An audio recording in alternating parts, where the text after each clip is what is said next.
welcome to another episode of Turn Left. I am your host, Indiana's own Dana Black, coming to you live. Yes, all the way live from Black Pearl Studios, where we talk about Indiana politics from the left side of things. Welcome back to another episode of Turn Left, Indiana's own Dana Black. Man, the summer is heating up. Woo! But listen, don't let that sun make you believe you're supposed to be on vacation. This election season, this is one of the most important elections you will ever encounter because we are fighting to save our democracy. Y'all think I'm being hyperbolic? That's not it. You actually see they are getting rid of DEI, they firing all the black generals and all the women generals. They are literally trying to turn this into white Christian nationalism. You see Micah Beckwith out there talking mess, talking about preaching hate. We've got to get back to what we do best, and that is taking care of all people, not just a select group of people. Now, real talk, most of my shows lately have been with people who are running for the General Assembly, either in the State House or in the State Senate. But today, we breaking it all the way down the ballot, because we need you to look at every candidate down the ballot. All right, so tonight's guest is, oh man, just like that, my brain forgot. Tradara. All right, Tradara McLaurin. Let's see, I messed up the last name. McLaurin. McLaurin. See, I should have asked for the whole thing. Y'all, I ain't gonna lie, I'm not a journalist. And if I look at a name and I'm not sure, I asked, but I should have clarified. Let's do this again. Tradara McLaurin. Oh, yes. Tradara McLaurin. Y'all, welcome to Turn Left. Tradara McLaurin. Welcome to Yay! Thanks for having me. It's a joy. You are running for Westfield Washington Township Board. I didn't say that. But you know what? I'm excited to have you on because I have been talking to a lot of State House candidates because I believe State House is most important. But we already know that all politics are local. So before we get started, tell the people who you are and where you come from. Sure. So Tradara McLaurin, I'm born and raised in Indiana. I grew up on the east side of Indianapolis. I was in Warren Township schools all throughout my years. Okay. Graduated from Warren Central High School. After that, I went to college at Indiana State University, and I was a double major in accounting and legal studies. Ooh. I had my heart set on becoming a tax attorney and changed my mind my senior year. Okay, that's all right.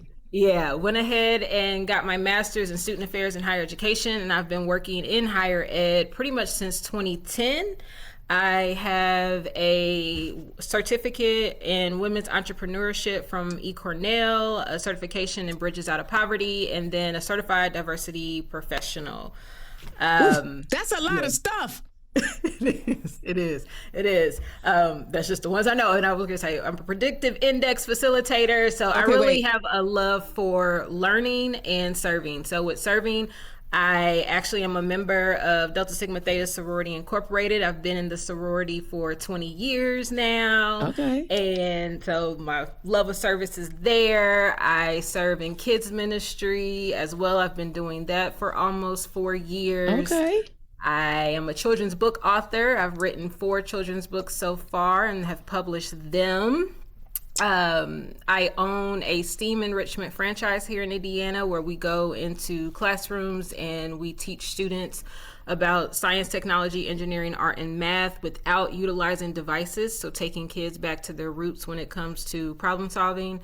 And then I work full time in higher education as well as being a mother of 2 kids and a puppy. Well, he's a dog now, but he's tiny. With a dog, and now I'm running for Westfield Washington Township Board, so it's exciting. Oh, okay. Wait, let me take a drink, cause sis, Man. that is one hellified resume. Thank you. You said you were an index what? Predictive index facilitator. What is that? Yeah, so it's similar to Myers-Briggs type indicator. So it's another type of personality assessment when it comes down to how we work in the workforce, how we handle information, how do we respond to our environments, how do we handle conflict. So yeah, it's pretty cool. There's actually, Interesting. yeah, the company is based actually in Carmel. It's called Advisa. So I got certified through them. Okay, and so now you can be honest. I know you work for them, and you do your thing. Do they take cultural aspects into consideration? Yes, and I actually don't work for Advisa, so Okay. yeah, I work for IU. So Okay, cool. yeah, but no, they do, Okay. and it was a great training. Actually, I didn't have to become a facilitator. We brought in Advisa actually to sort of like to train. I won't say train, but to work with our staff at Indiana State University because we have gone through a lot of change, and it was a way that we could learn the staff outside of just your typical Myers-Briggs. And so I loved learning about it so much that I went ahead and went through the process of becoming a facilitator in it. And it's really helpful. I have to turn my brain off of not like listening to people, and I can be say, ooh, you sound like you might be a blah, blah, blah. You don't never turn your brain off. I can tell that now. You can say that, but all them things that you just ran down lets me know that your brain is in hyper overdrive all the time. And I was going to ask you, do you sit around and be talking to people and be like, Not anymore. When I first got certified, I was very much like, ooh, you are a high A, low C. But now I don't. You don't. But how has that helped you shape learning about other people's way of processing workplace experiences? How has it helped shape you in how you do it? Because even still, like, you're going to learn and soak some things in, right? Yeah, for sure. I would say it made me a better supervisor going through it. I actually feel like I humanize people more, and I look at myself as working with people as opposed to they are working for me. So that has helped a lot. It helped when it comes down to information. So there's one personality type, how they receive communication. Some are receiving it through bullet points, and that is enough for them. You have another group that actually needs all the background story. And that used to throw me off because I am a bullet point, straight to the point type of person. Please do not give me an essay to tell me what the end result is. Give me the highlights and I'll figure it out. So that used to throw me off when I was supervising staff because I had a lot of them that needed more information. So it helped me really learn how to communicate with people differently. I also will go back to it sometimes when it comes to showing appreciation. Like there's some where they would love the extrinsic recognition and like the praise. I have other that are more intrinsic, and a thank you note will go a long way with them. So I try to thank my staff and communicate with them based off of just what I see, because honestly my current staff hasn't gone through the actual facilitation of it, but with my previous team it helped me a lot with providing feedback, with communicating, how they navigate change. All of that was very helpful. I think that is so cool because I ain't gonna lie, I'm a little self-centered. I really am. And I do like to talk about myself quite a bit, which is why I have to do these interviews to make me listen to other people. No, I'm teasing. But when my partner and I did our love languages, we were both like words of affirmation. Like, so people have a tendency to like, oh, we want to get Dana to do something, just tell her how much you like her. Right? I love it.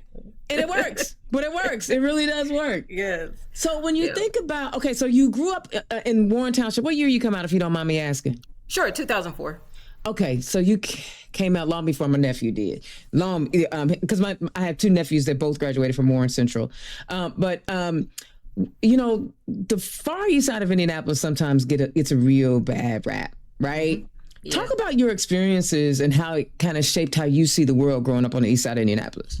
I think growing up, especially with Warren, I'm gonna hype Warren up, if I may. It was a family, and I still believe that it's a family. It is a lot of people where I can say I am still friends with them to this day, and I look at that as a blessing because there are very little people that will say, I still know, I'm still best friends with somebody I went to high school with. A lot of times those relationships sever.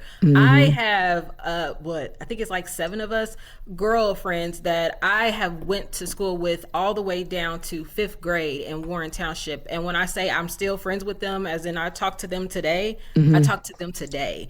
And I love how I can say I navigated becoming a teenager, becoming a mom, becoming a wife, divorce, starting to be single, like all of that I was able to navigate with this group of friends, and they are solid 10 toes down.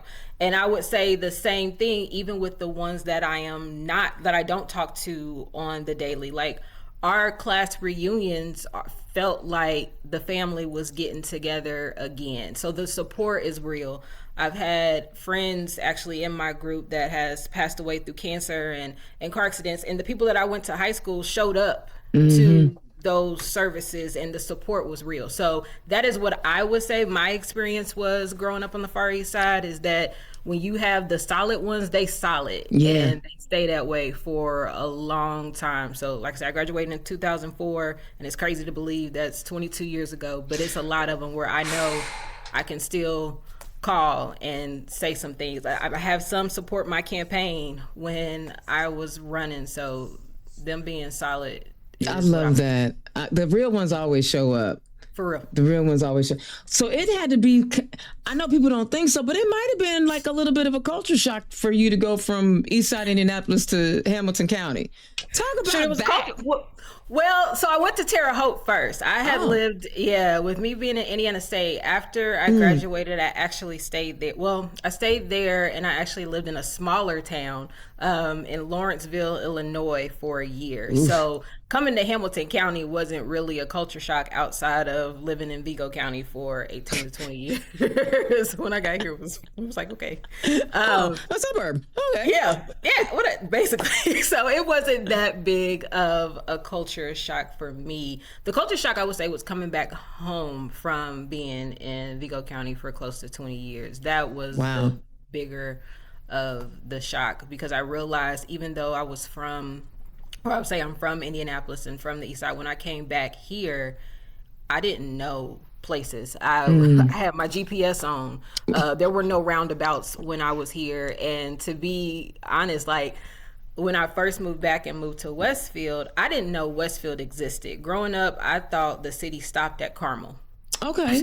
You thought Hamilton County stopped at Carmel. I mean, it was all. Yeah. Carmel was it. Like, I mean, I knew Carmel, Fishers, maybe, but I never ventured out further than that.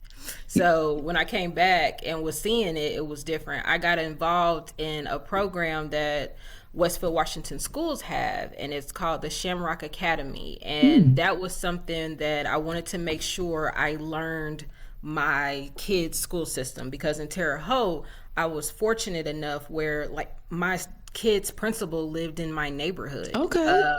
I was able to see their pediatrician at Meyer, right? So I was used to that small town feel and being able to see everybody. So when I moved back, and this is a bigger pond, I wanted to make sure that I was able to learn my community. So I got involved in Shamrock Academy, and as a part of that program, I was fortunate to visit every school here, and then they also allowed us to visit the administration buildings, and we got to learn about transportation and safety and food and all of that. And that's where I visited like the first school in Westfield Washington Township, and it had a sign on the wall or a plaque on the wall that was like, this school was here in 19 blah blah blah. And I was like, oh, I didn't know you was out here in 19 blah, blah, blah. But it tracks, because Westfield has only been a city, for less than 20 years. So that kind of makes sense in everything of learning it. Yeah. I am a fan of Hamilton County. I don't want none of my Hamilton County Democrats coming for me, but I sure wish y'all would pay a commuter tax. I'm just saying. We got some bad roads in Marion County. And y'all be coming down here to work and then taking all y'all money back home to Hamilton County, and y'all's roads are pristine with all y'all roundabouts. That's just me. I'ma let it go. I'm gonna let it go. But my family still live on the Far East Side, so I get it. That is very true. And I work downtown, so it is unfortunate. So you're the one I want to tax. You do, yeah. That's why I said I'm not voting for that. But no, I agree. We gotta, you gotta reach back and give to others. And it's a shame. I actually noticed the differences when I do come back, when I do, commute back and forth, where I can say the same thing when it comes to snow removal. I can tell where I am in the city based off of how the roads and the conditions are, and it shouldn't be that way. Exactly, and a lot of that is because of the road formula, road funding formula. It's all based on 2-lane roads. Yeah. Right? The formula begins and ends with 2 lanes. I'm sorry, say what? Indianapolis has got more 3, 4, 8-lane roads, than anybody. So how are we being assessed in the same way that some small town? Anyway. Man, shoot, I can go down a rabbit hole with the roads, because the thing that's starting to be scary now is going through, like 465, I feel like I have never been from here. It's to the point where my GPS is just like, sometimes it just taps out. It's like, look, I don't even know where you are. It's like roadblocked. And like, I literally have to be able to use my brain trying to navigate the interstates now. So yeah. Well, we can we can thank Pete Buttigieg for bringing that money over here, right? We can thank Andre Carson, because real talk, we getting that funding in. It's just, I just wish that, like, right now we're having this debate in our city county council where we have, in order to get this grant money from the state, we have to match. So if we want this $50 million from the state for road funding, we have to match it with $50 million. And so they proposed raising our excise tax from $20 to $100. Mm-hmm. And it would be sustainable. And like every year the state makes that threshold go up. So the next year in 27, it's 60 million. The next year is 70. And so I'm not all that excited about having to pay a higher tax, but it would be a whole lot better than buying new rims. For sure. And I know that I say that as someone who's privileged, who actually works from home. Right. But at the same time, right? Because my cousin comes up from Kentucky, and she's like, well, I got to buy new tires every time I come home. I'm like, I don't know. So let's That's real. Right. So real. She stopped. She's got a Mercedes and one of them big Ford Escalades, whatever them thing. It's whatever. Yeah. And she's like, I'm not driving my Mercedes up here no more. It's just, I'm just, But anyway, let's see, I told you it's going to be like 2 homies talking, didn't I? Yes. So, man, I don't judge her. So it sounds like you are invested in finding out about the community that you live in. Yes. I love, not just for you, but also for your kids, because you want to make sure that your kids are being nurtured in the right way. Sure. After you name things that I'm like, huh? You look like you were excited about learning about those things. Is that what attracted you to running for Washington Township board in Westfield? Yeah. So honestly, what attracted me to it was a few things. I am very passionate and aware that I am raising Black and brown children, right? Mm-hmm. So I want to make sure I know the world in which they live. So I feel like the best way to know that is to make sure that I am educating myself in order for me to support them in the best way that I can. I'm gonna pause you right there. Don't say nothing else, because a lot of our listeners are from across the state, mm-hmm. and I know exactly what you meant when you said, I recognize that you're raising Black and brown children. Mm-hmm. Some of our audience will hear that and go, well, of course she is. Because she, right? Let's give a little context to that, just so they understand. You're not saying it like it because it's an obvious thing, Captain Obvious, right? Right. Explain what that means, because a lot of people don't understand. Most definitely. What I mean by that is really in many of the classrooms, Hamilton County is growing. Hamilton County, well, I would say Westfield, is growing when it comes to diversity. However, we're not there yet. Mm-hmm. And there are a lot of spaces where my children are in events or the classroom, and they are still the only one that looks like them. And I think it is very important for all of our kids to have representation of some sort, to look at, to see what they can grow to be, to have a role model, whether the person chooses to be a role model or not. And with my kids being, the minority in a city that can be seen and is an affluent city, they still could be. I want to make sure they're prepared. I want to make sure that I am prepared. So the best way that I feel like I'm going to do that is I'm going to make sure I know what I'm talking about. I'm going to make sure that I'm knowledgeable. I'm going to make sure that the community knows me and that I know the community. And that, in theory, started with Terre Haute, with me living there. I was very passionate about when my kids come in these school systems, you're not going to have a parent that is dropping them off and you don't see them. I will volunteer in the classroom. I'm going to come to the field trips. I'm going to come to the parent-teacher conferences. I'm going to be in the building. I want to be an active participant in my kids' education. I love that. Okay, back to what drew you to the Washington Township Board. I just want people, because what she want to say is, sometimes, little black kids be hanging out with little white kids and they don't never come home. I'm going to say that. You ain't got to say that because you a candidate in a majority white space. Man, I can say that. Sometimes and I need white parents to tell their little white kids, when you got a little black friend, you bring them home. They come home. Man. They come home. You don't leave them. Okay, sorry. They come home. Sorry, that was me. Whole nother tangent. That we can do on that one. But so that is a thing. So that is very important to me. Where it came down for the township, I would actually say, growing up, I didn't know what the township did at first, right? Okay. It's a lot of people, even right now, when I'm knocking on doors, they have no idea what the township does for the community.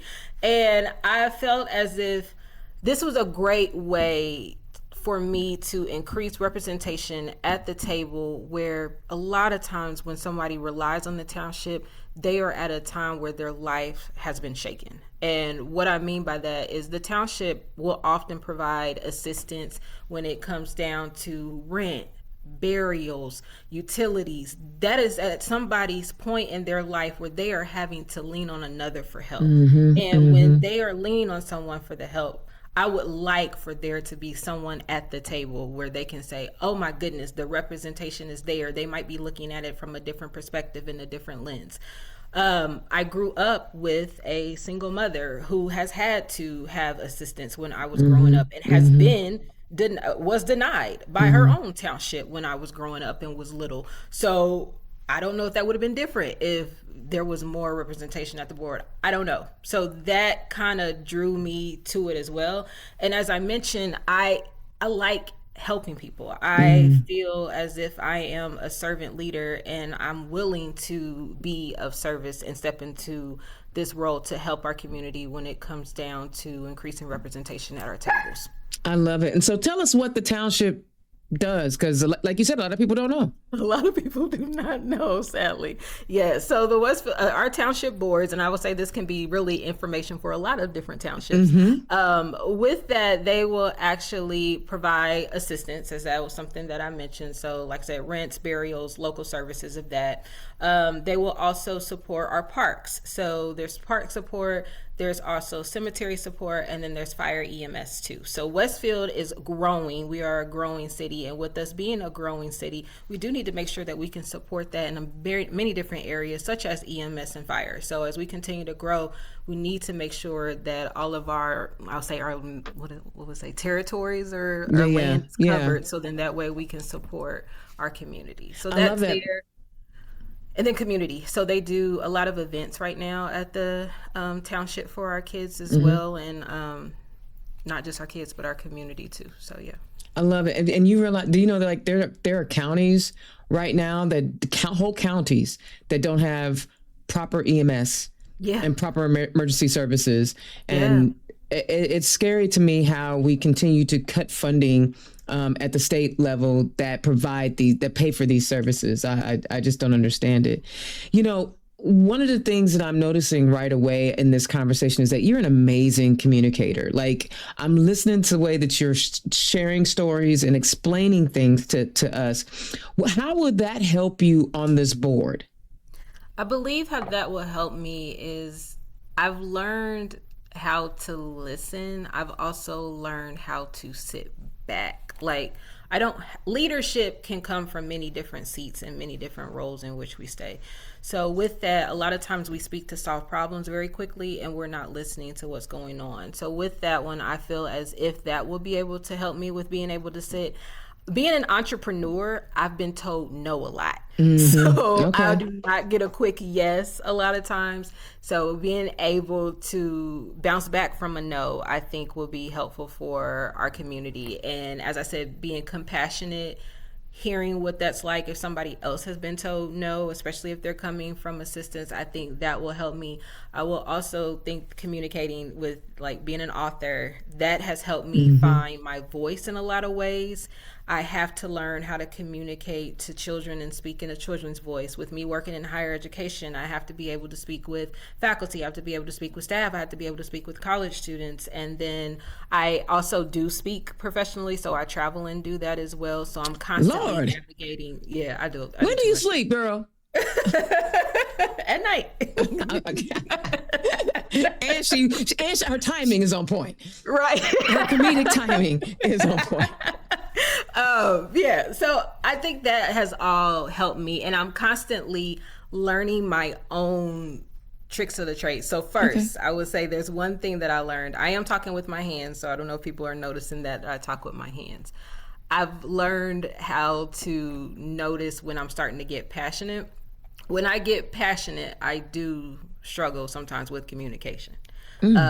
And I feel as if we all need to learn that. And I say that we need to learn that and teach our kids. So with mine, I don't tell my kids because I said so.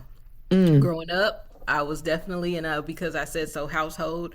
But I can say I'm sitting at tables with people who they have a whole lineage of education. I'm a first generation college student, right?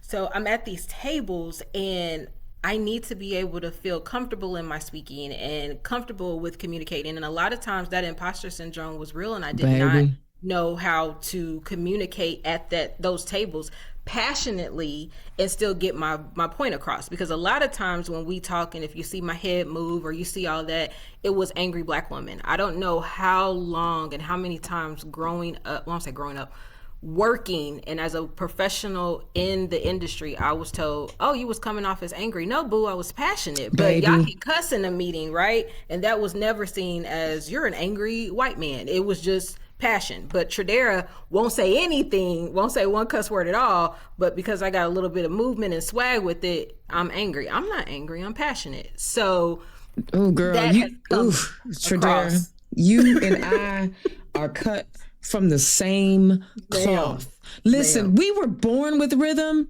and it's not just with music, right? It's not just with dancing. There's a rhythm about everything we do. I also talk with my hands. I also move my head.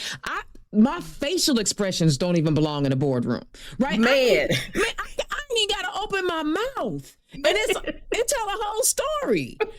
Because BS don't fly. Like you just can't feed me. So I want you to know, like, I love that you named it, because what you did was learn to adapt your behavior. Not saying it's not who you are. Right. You learned to adapt your behavior. I found a new environment. Yeah. That was the best thing for me. Like, there are different ways because when you're not in control of the environment, you kind of have to adhere to what their culture is. We'll call it culture because that seems to be the most polite way to say it. Right. But I learned, I have, IT degrees and wanted to be a CIO. I wanted to be a leader helping businesses drive their technology. But my behind has facial expressions. I don't have Botox in my face. My face moves. Man, my face is horrible. That is something that I'm still working on. I have gotten to the point where I can shut my mouth, but my face is still talking, and I have not learned to control that. I've said so many times, I had a colleague at an Indiana State that I missed so much. I had two where I could literally be in the meeting and they would text me, Tradara, fix your face. And I'd be like, oh, let me get it together. Now I am in spaces where I have nobody to tell me to fix my face. And it is talking so loudly now. And it's a shame because then people will call on me. And because my face is telling me, like, it's telling the whole a story. Yes. Oh, it's telling a big story. And everybody's like, let me hear what this story is saying. To me, you brought it on yourself because you didn't ask. I was trying to be quiet. I shut the lip. Now, I'm sorry my face kept talking, but I shut the lip. But since you asked, let me open up this world. I've also learned power and self-control. Yeah. So if I can control it, because like you said, there are certain environments where I do exit. That ain't my place. You can go ahead and keep it. I don't want that seat at that table. But the ones that I am choosing to be in, I'm realizing how much power there is in restraint, how much fight is my fight, how much is this is my battle. And with that kind of goes back to what I was saying with my kids with I'm not treating or I'm not raising them in a because I said so, is because how else are we going to teach our children how to navigate these spaces as they get older? They're going to come to these spaces. My kids now is so crazy because I heard growing up, stay in the kids' place and not supposed to be in grown-up conversations. I have conversations with my kids and I let them be free enough to have a conversation with me, but I will tell them, okay, you're getting beside yourself. That is disrespectful. Like, I don't mind you talking, but you need to be able to communicate in a way that's not disrespectful. So go off, say what you got to say, but I'm going to stop you and say that was disrespectful. Now, how else? Because you could have said that. And I think I got to practice what I preach. Well, I think that's but see, I'm going to be real with you, is because when you win the seat, right? When you win and you're on this board, you're going to have to say that to grown folk. Yeah, for sure. For sure. Because, it's still astonishing to me how you rattled off your accolades. And normally I don't ask for people's resumes, but I like to know you. But we're so conditioned, right? We're so conditioned as Black folk that when we want to do a thing or we want to ascend to a thing, then we have to supply our resume to show how qualified we are, right? Oh, sure. So you're not going to, when you're on that board, you're not going to be in a position to rattle off your accolades. And some folk, and they're going to come for you. So I love that you're working on that self-control, but I don't mind when we back them up a little bit, because here's the deal. If they think they can get away with mistreating us and disrespecting us, they'll never stop. Oh, for sure. Right? For sure. And one of the things that I admire about Black women is that we've had no other choice but to show up, because not only is racism and misogyny and sexism all woven into what we do, we still have to take care of things. We still gotta feed these kids. Gotta show up. We don't get to check out. Yes. Right. And so that's just my old lady advice. I just be prepared, because when you win, they gonna try you. Oh, for sure. For sure. Even now, it was funny. We had a social media. So I'm running.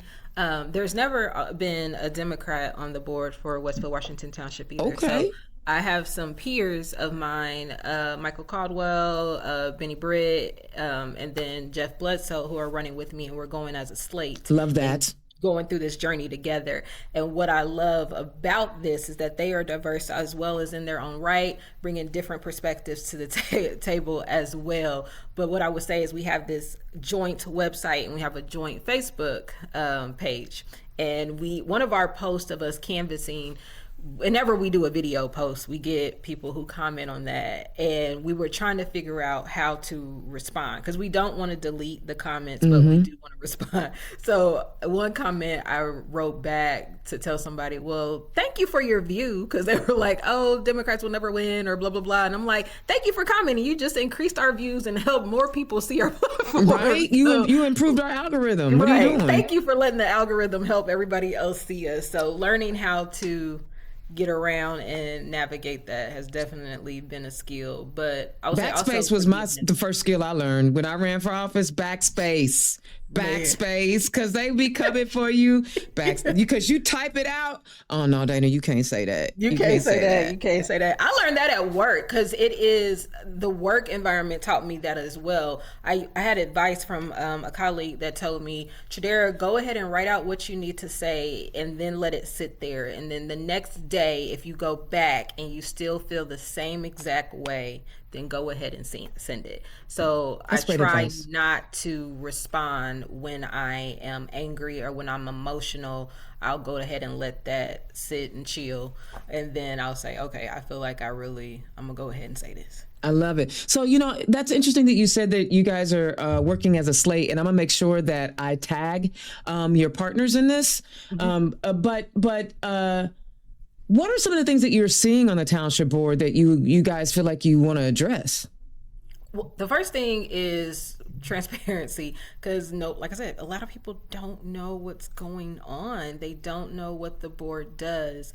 Some of the meetings, some of them, they record the meetings, but the meetings are during the day. And I feel as if that's putting the community at a disadvantage, because that means they can't be working during the day, or at least not working at that time where the meeting is, in order for them to attend, or they have to have a job that's flexible enough for them to be able to watch the recording to do that. So those were a couple of the things, is that we really want to increase transparency. We want to increase representation at the table as well. And we hope that as more people learn about what the township does, then more people will take advantage of the township. More people will get involved in our community. I love that. And when we were talking, I'm going to backtrack just a little bit, because we were talking about communication, and you said you had learned to speak to different types of people in different spaces. One of the hardest things that I have ever experienced in my communication and communicating with people are communicating with people who are in need, who are struggling to come forward, right? And that's something that, because nobody wants to feel like they are incapable of taking care of their business. Right. How will you communicate and encourage people who need the help but also are reluctant? How will you set the tone so that they will feel comfortable with coming in to seek what they need? Hopefully letting everyone know that there is strength in asking for help. We are taught in our communities, and I'm gonna speak for our communities, we're taught a lot of time that crying is weakness, vulnerability is scary, because people will attack that. And right now, when somebody is asking for help, you are being very vulnerable to go out there. You may see this as weakness, but you can't. We talk about this a lot in just a lot of places. You can't, fill from an empty cup. You can't do that. So you have to be able to take care of yourself. And with that, my goal is to lead with compassion. My goal is to lead and let them know that it is strength in them asking for help. It is strength in them asking for assistance, and it's here for you to take advantage of. We need to make sure that they are taking advantage of it, so we can keep these services here and people will know the need. Like, if nobody is using the funding to support our township, then why are people out? Will the allocations to support those things go away, or will it dwindle because nobody's using it? Right. So making sure that we increase that, so then that way we can show the support's there. Also, I think what is very important, and I can't say it's a bad rap, but with Hamilton County being seen as an affluent county and an affluent city, it is seen as if everybody that lives in the city is affluent, and that is not necessarily true. No. And we need to make sure that they are being, that they're being seen. And I've heard some people say, well, I don't know, why did they move out to Westfield if they can't afford to be in Westfield? Like, don't do that. Don't do that. You don't know nobody knows anybody's story. And exactly. Everybody has a story that is worth being told and worth being heard. Child, I'm gonna tell you, I used to work in the ISA, which was the Indiana IT department, and my job was to be tier 2 tech for the FSSA office. And I would go out into the field. And so my job was to literally go into the food stamp offices, right, to service workstations or service, printer, whatever I needed to do. And one of the things that I remind people is that there are 2 food stamp offices in Hamilton County. There are two. At least there was when I was there. I know there was one in Noblesville, and there might have been three, but I know there was one in Noblesville, and there was one in Carmel. But the thing of it is, it doesn't matter how affluent a county is, there are still people who struggle. And that was one of the things I would tell everybody. There is a food stamp office in every county in this state. So don't act like only Marion County and Lake County have people who struggle, right? For sure. Stop For it. sure. Yeah, I mean, we got food pantries, we have clothing like it's like I said, it's that misrepresentation. And I feel, like I said, I've heard it where people have said, why did you move here? So I can only imagine how someone who needs help living here may feel as they go ask for help. Yeah. Like what are their inner voices telling themselves? So if we can help silence those inner voices for them and help them, like help our community feel like you deserve to be here. You deserve to be here. You deserve to be wherever you want to be. You deserve to be wherever you want to you know, because think about it, Westfield has grown. Yes. There was a time you could buy property in Westfield and it was cheaper than people thought it was, even though it was in Hamilton County because it hadn't been developed. Right. You don't know if somebody's been priced out of property that they could afford some time ago. This judgmental attitude, like, oh my God, poor people brought it on themselves. No, we didn't. Stop it. Hot mess. I'm telling you. Right? People in there, and what kills me are people who. Now, granted, I got my own mess. I'm not perfect. Let's pretend. I'm not gonna pretend like I am. But what drives me crazy is people don't understand the significance of a thing until it impacts them directly. Right. And that's why we out here as Democrats trying to create policies so that we can take care of everybody. We're not trying to skim off the top. We ain't, technically. I mean, for the most part, you know what I mean, right? You know what I mean. Yeah, sure. The goal is to write good policies. Yes, that's definitely the goal. That's definitely the goal. I tell you what, Tradara, I knew when I saw your picture. I don't know why I do this to myself. I be getting excited. I'm nosy. I want to know who these candidates are, get a feel. For the most part, I've been on point. Like all season long, I have been on point with everybody that I'm like, oh, okay, this should be interesting. Oh, okay, this should be interesting.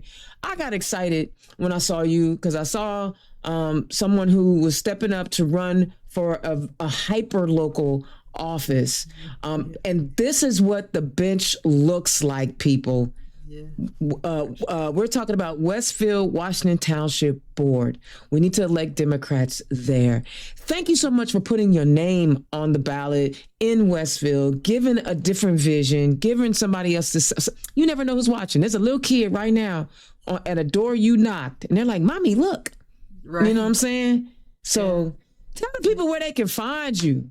Sure. So you can find me, you can find me and my whole slate, my peers. We're running, and it's under Dems for Westfield Washington Township Board. So whole title, Dems for Westfield Washington Board. And it's not the number 4, it's not, it's not the spelling of the number 4. It is actually the number 4 because it is 4 of us. So myself, Benny Britt, Michael Caldwell, and Jeff Bledsoe. So the number 4. So you can find us on that website. We are also on Instagram and Facebook using the same exact title, Dems for Westfield Washington Township Board. We are going to be knocking on doors. We are canvassing, so you'll see us out in the community as well. And then my Act Blue fundraising link has more information as well about how you can support me and help me get elected to the seat.